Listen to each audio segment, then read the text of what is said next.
Hello મિત્રો, કેમ છો? જય ઠાકોરજી. મિત્રો અત્યારે ગરમીનું પ્રમાણ વધતું જાય છે અને અહીં અત્યારે તમે મારો શર્ટ જોઈ રહ્યા છો, સખત ગરમી છે. અને થોડા સમય પહેલાં હું, ભાઈ અને બધા મિત્રો અમે બેઠા હતા તો જસ્ટ અમારે થોડી દૂર એક પક્ષી આવીને પડ્યું આ ગરમીનું અને એના શરીરમાં પાણીની અછત જોવા મળી. એટલે અમે તાત્કાલિક ધોરણે એક વાટકીમાં અમે જ્યારે એ પક્ષીને પાણી પીવડાવ્યું તો તરત જ એ પક્ષી ઉડવા લાગ્યું. એટલે અમને ત્યાંથી જ અમને એક વિચાર આવ્યો કે અત્યારે આ ગરમીનું પ્રમાણ સખત વધતું જાય છે, એટલે પક્ષીઓ પાણી ક્યાં પીવે. તો તાત્કાલિક ધોરણે આપણે કુંડા વિતરણ કરવાનો વિચાર કર્યો અને અત્યારે 500થી પણ વધારે કુંડા આપણા ગોડાઉન પર આવી ગયા છે. અને અહીં તમે જોઈ રહ્યા છો કે દરેક કુંડા આપણા ગોડાઉન પર આવી ગયા છે. તો અત્યારે શંખેશ્વર ગામના જેટલા પણ ઘરે આ કુંડા પહોંચે ત્યાં સુધી આપણે વિતરણ કરશું અને દરેક ઘરે જઈને આપણે વિનંતી કરશું કે લો આ તમારી છત પર આ કુંડા પાણી ભરીને રાખો જેથી પક્ષીઓ પાણી પીવે. તો ચાલો અત્યારે તાત્કાલિક ધોરણે દરેક ઘરે જઈ આપણે આ કુંડાનું વિતરણ કરીએ અને પક્ષીઓની સેવાનો લાભ મેળવીએ. તો ચાલો હવે નીકળીએ.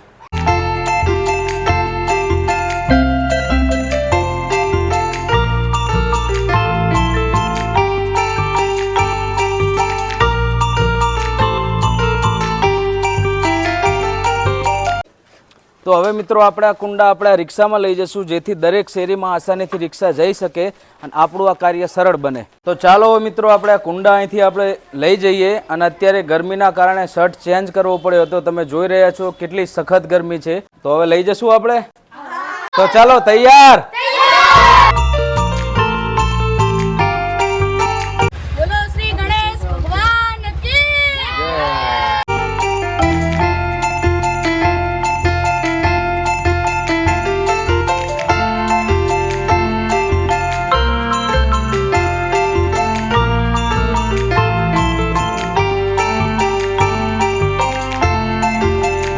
કીધું બધે ઘરે ઘરે જઈને એટલું કીધું કરીએ કુંડાનું વિતરણ.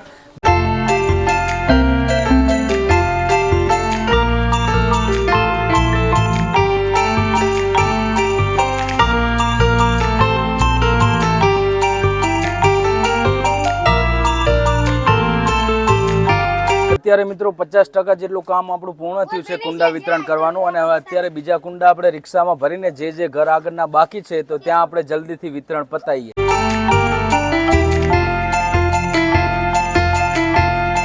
એટલું ખાલી હવે પાણી પક્ષીઓને પીવડાવવાનું. આ કીધું બધે વિતરણ કરીએ ને એટલે કીધું ઉનાળામાં ગરમીમાં આવ્યું કરીએ ને.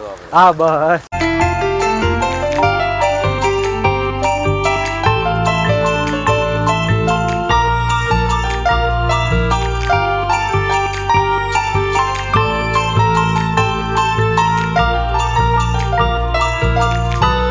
આપ દો ને હજુ બે આપ દે ને હજુ ઓલા ચબૂતરા ના મોટો ચબૂતરો અહીંયા ખાસ જો લો આ બીજા બે ઓલા ચબૂતરામાં દાણા નાખું તમારી રીતે વ્યવસ્થા કરી દેજો. દાણા નાખું કોઈમાં પાણી નાખું એમ ચાલે ને? ચાલે. ફાઇનલી મિત્રો 2.5-3 કલાકની મહેનત પછી આપણે કુંડા વિતરણનું કાર્ય પૂર્ણ થયું. દરેક ઘરે ઘરે જઈ આપણે કુંડાનું વિતરણ કર્યું અને દરેક લોકોને વિનંતી કરી કે તમારી છત પર આ કુંડાનું પાણી ભરી મૂકજો જેથી પક્ષીઓને તકલીફ ના પડે.